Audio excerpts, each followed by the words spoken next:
if you try to manage people the way you like to be managed, well, that only works if you're dealing with someone who's like you. But In for the other sales, especially. yeah, but the other 60-70% of people out there, you're not gonna resonate with them. And so one thing I wanted to chat with you about today is some things that I've been training more on lately. And that main thing is social style. Social style. Two old geezers, Merrill and Reed, did a lot of work on this from a psychological perspective, 60s, 70s, when all these old psychology studies were out. And they kind of found that you could figure out someone's personality type along two dimensions of social style. The first being assertiveness. Assertiveness, and when I say this, and I'll share my screen here, when I say assertiveness, the simplest way to talk about it is, are you someone who tells? Are you someone who asks? Are you more likely, an ask assertive person? They're more likely to accommodate others. They're more diplomatic. They kind of, if they feel like it could be insulting, they won't say it. They're more likely to keep their views to themselves. Whereas in an assertive person on the tell side is going to be kind of an open book, right? They're gonna look to persuade you to their way every time. They can't bite their lip if someone says something that's opposed to their bias or their viewpoint. Um, if you think about that along like an x-axis, there are some tens or ones here, but I kind of think there's a scale where most people are somewhere in the middle. But you definitely people skew towards, are you someone who asks or are you someone who tells? And then the second piece along social styles is responsiveness, and that's the degree to which a person displays their emotions, feelings, right? This is, you could say, emotional intelligence here, but people responsive style. You emote openly, you focus on relationships, you care a lot about harmony, feelings. You're in tune to the people's body language, their facial expressions, or you are task responsive, which is, you're very, very buttoned up. You control your emotions really well. You focus on data, logic, tasks, right? This is more of like a mathematician and an engineer, an accountant, those types of positions. So those are the two dimensions. And when you put those two together and you put them into one scope, and if you're watching on YouTube, I've got the chart up right now, it gets to four distinct personality styles, social styles. There is the driver, who is low people responsive, but high tell, right? This is a very assertive person. There's the expressive, which is high people responsive, also high tell, right? So they have driver tendencies, but they're also pretty good with people. There's amiable, who are all about people, very low on the tell side, right? This is a very diplomatic person that wants to try to have as much harmony as possible. And then there's the analytic, the low people responsive, low tell, right? So this is the person who needs to be convinced, needs to see the data. Those are the four different personality types. Um, and as I'm saying this, and you're listening, you're probably wondering, what am I? I wonder what I am. I wonder exactly where I would fit in here, and what are the types of the people that I interact with. So as I kind of laid all that around with you, I know you've been to a ton of sales classes, management classes, and you use testing in your own business. I'm just going to kind of open it up. I just spit a lot at you and showed you a lot, Frankie. Where do you think you land on that social styles matrix? So before I answer it, what do you think I am? I think you are somewhere in between driver and expressive. But I think that there's probably, the first is I'm probably a driver, and then it depends on if I'm home or not, if I'm an expressive or if I'm more analytical or amiable. I would think I'm probably amiable last, and I'm probably expressive and analytical kind of second, is how, and it depends on the situation and the task that I'm involved in on which one of those I am. If it's a sales setting and I know I'm a sales setting, I'm definitely a driver. So you have to treat me as such. If you want me to buy a freaking thing from you, you need to treat me as a driver. And you asked me earlier, like, when was the first time I saw this? 10 or so years ago, maybe. And it was a guy who did a lot of phone sales, and he broke it into, here are the 4 personality types. And you need to break your approach to handling these people in that way. Like if you're an expressive, become expressive back, or put them with an expressive salesperson. If it's a driver, you got to put somebody in place who knows how to listen and let them drive. And then you let them steer you where you want to go. You kind of guide them, but they have to feel like they're in charge or they're going to dismiss you. So all of that is great. But what I find is, and you can test on these kind of things, and I built a test that I've put on my website and I sent it to Frankie before this, but very few people are like all the way to the far edge of the chart, right? So if you think about famous people, you think about Steve Jobs. Steve Jobs is a driver hardcore, all the way off the edge, right? Very low people, despite all the rebranding after he died. He was very low people. He was very high tell. Steve Jobs didn't ask anyone anything. He was very cocksure and confident and told you exactly what you were going to do. High tell, low ask. Right. So I want to stop there for one quick second. So that works in a startup phase. It didn't work at maturity, reason he gets pushed out of Apple. But they're also about to break and fall the fuck apart again. And what do? They bring Steve Jobs back because he's going to drive. And it's kind of like that book, Multipliers. There's times when you want to be a multiplier, and there's times where you need to be a minimizer. Steve Jobs is a famous minimizer, but he's great from the startup stage, and he's great from the rebrand stage, and other people took it to maturity because they're better with people. All of that is very accurate. Also, when it was time to replace the deceased Steve Jobs, they did not replace him with someone with the same personality. They did not bring another driver in. The team was already gassed. They'd reached the top of the mountain. They were tired. They were getting crushed all the time by Steve under the pressure. They brought in a guy who was more amiable, more analytic. They brought someone on the exact opposite social styles matrix. Because if they'd have brought another driver in, if they'd have brought Elon Musk in to replace Jobs, the whole place would have quit. They were killed. And they did it twice. They did it in the 80s with Sully, and they did it in the 2010s with Cook. Both of those guys are way more people. And like Sully was wrong for the job, but Cook is he's like a supply chain guy, but he lets other people kind of get in the kitchen and cook. Yeah. So there are a lot of different like quizzes that you can take on this. I used Gemini, I used AI to go recreate this quiz to build this, and I gave it to Frankie.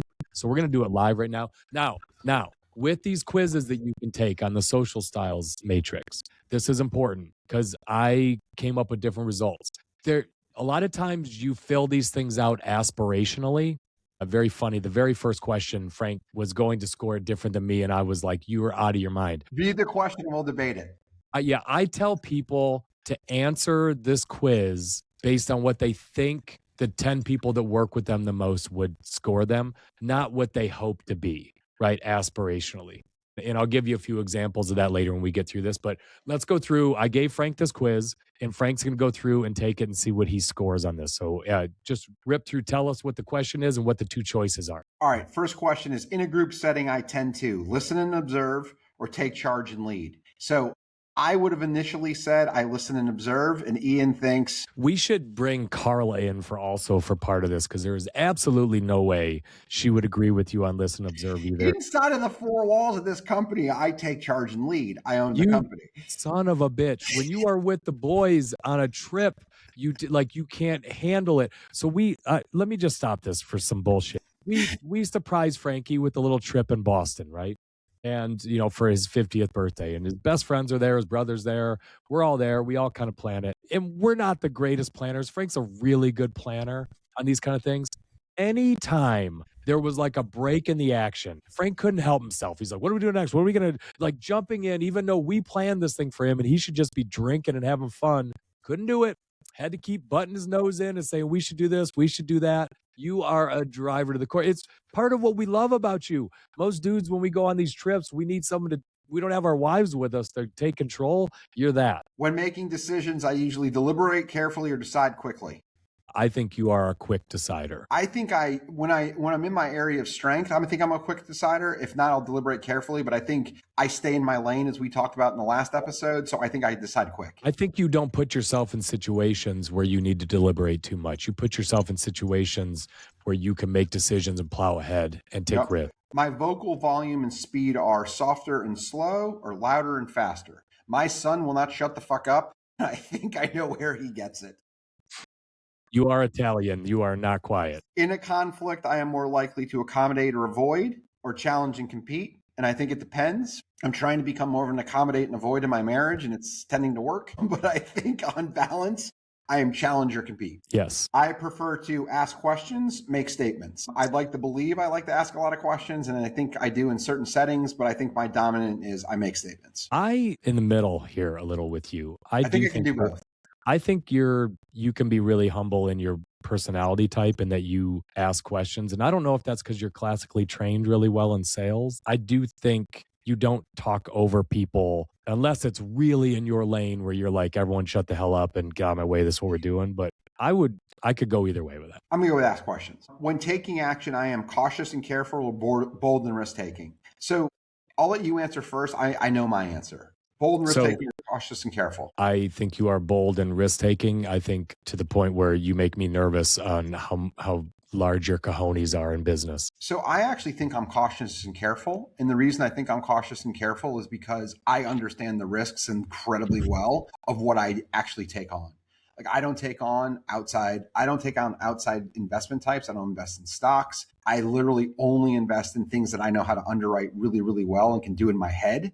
And that's where, to me, it's yes or no. But we talked about this in the last episode. I have a very, very, very narrow lane where I feel incredibly comfortable.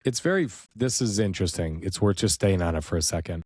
I think context is so important on these questions. To my father, like if you ask me, I think I'm very careful and cautious about everything I do. Yeah. I don't do a lot of things. To my father, risk taker. I was borderline crazy. Yeah. Leaving a job that paid as well as it did, leaving GE to go to NVR was crazy to him. Like, they've taken such good care of you. They promoted you. They just gave you that executive job. Now you can move out to DC where you don't know it. So like he wasn't a risk taker at all. And so in comparison to him, I'm as bold as they possibly get, right? To someone maybe listening to this podcast who is a U2 employee their whole life, a lot of the things you're doing seems just out of control, reckless. To you, you're so confident in what you're doing, you feel like you're pretty safe. And I think about things like before I bring an investment deal to you, you have any idea how many thousands of hours I've thought about it before I open my mouth? Like no doubt.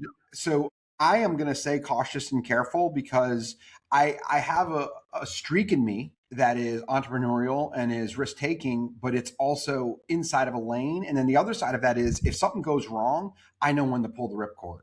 So to that end, I'm going cautious and careful. I am often perceived as cooperative, supportive, or competitive and directive. Depends. I'm going to go first one. Cooperative and supportive. I think so too. I am both, but I think my dominant is that. My opinions are kept to myself or shared openly.